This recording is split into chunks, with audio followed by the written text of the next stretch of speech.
அன்பு ஆன்மீக தமிழ் அன்பர்களே நண்பர்களே, உங்கள் அனைவருக்கும் தமிழ் யூடியூப் சேனலின் இனிய தமிழ் வணக்கம். தாய்மொழியால் இணைவோம், தாய்மொழியை வளர்ப்போம். வாழ்க தமிழ், வளர்க தமிழ். நமது சேனலில் இன்றைய பதிவு திருமூலர் அருளிய திருமந்திரம்.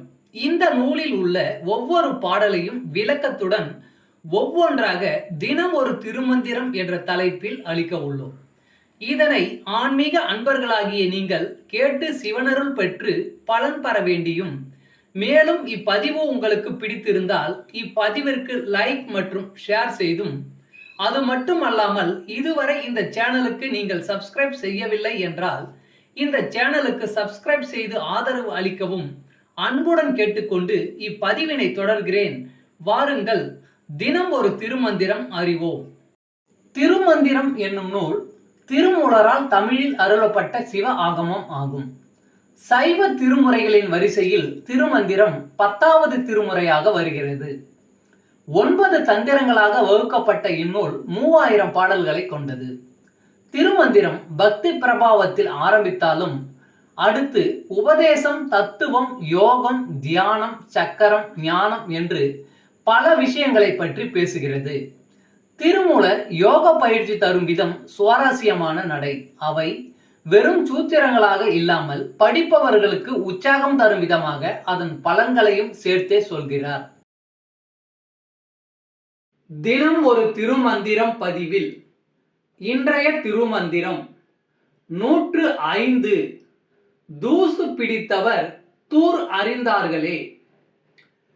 ஈசன் இருக்கும் இருவினைக்கு அப்புறம் பீசம் உலகில் பெருந்தெய்வம் ஆனது. நீசர் அது இது என்பார் நினைப்பிலார். தூசு பிடித்தவர் தூர் அறிந்தார்களே.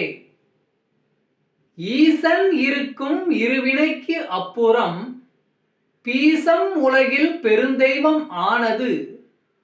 நீசர் அது இது என்பார் நினைப்பிலார். தூசு பிடித்தவர் தூர் அறிந்தார்களே. பாடலின் விளக்கம். ஈசன் நல்வினை தீவினை ஆகிய இருவினைகளுக்கு அப்பாற்பட்டவன். தாமரை மொக்கு போன்ற அந்த சிவபெருமான் உலகின் பெருந்தெய்வம் ஆவான். தெய்வ நினைப்பில்லாத நீசர்கள் அது இது என்று பிதற்றுவார்கள். மன தூய்மை உடையவர்கள் இறைவனின் வேரை அறிந்தார்களே. தமிழ் அன்பர்களே நண்பர்களே, இன்று தினம் ஒரு திருமந்திரம் என்ற தலைப்பில் திருமூலரின் திருமந்திரம் பாடலை விளக்கத்துடன் தங்களுக்கு அளித்ததில் நான் பெருமை கொள்கிறேன்.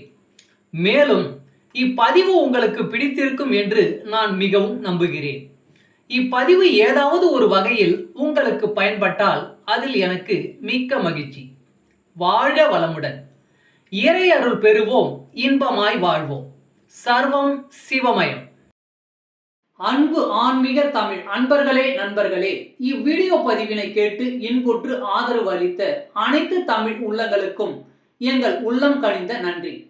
மேலும் இப்பதிவு உங்களுக்கு பிடித்திருந்தால் லைக் மற்றும் ஷேர் செய்தும், இதுவரை இந்த சேனலுக்கு நீங்கள் சப்ஸ்கிரைப் செய்யவில்லை என்றால் சப்ஸ்கிரைப் செய்து பெல் பட்டனையும் அழுத்தி ஆதரவு அளிக்கவும் அன்புடன் கேட்டுக்கொள்கிறோம். மிக்க நன்றி. அடுத்த பதிவில் உங்களை விரைவில் சந்திக்கும் வரை உங்களிடமிருந்து விடை பெறுவது தமிழ் யூடியூப் சேனல்.